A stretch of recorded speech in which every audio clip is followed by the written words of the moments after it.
Hello guys, for today's video magpapalit tayo ng breaker, main breaker.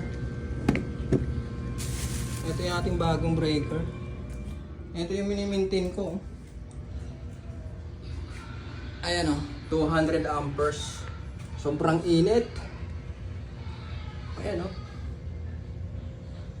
lagi natitrip to gawa ng so hindi kaya, kailangan natin mag-upgrade. Yung main line naman malaki. Ayun o. Yung kanyang wire.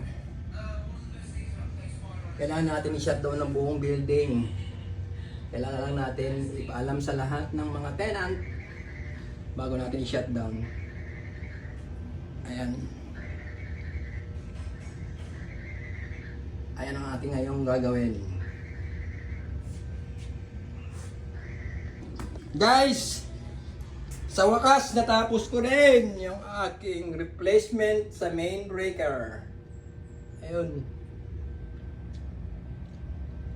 Grabe pawis ko dyan. Isang balde.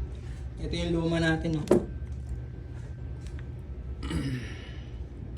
Kaya pala nainit. Yung isa dito maluwag. Tsaka may tama na rin. No? Pag nagtitrip siya, hindi sumasagad. Oh, ang tigas na. Ay. Okay, thank you for watching. Follow for more info.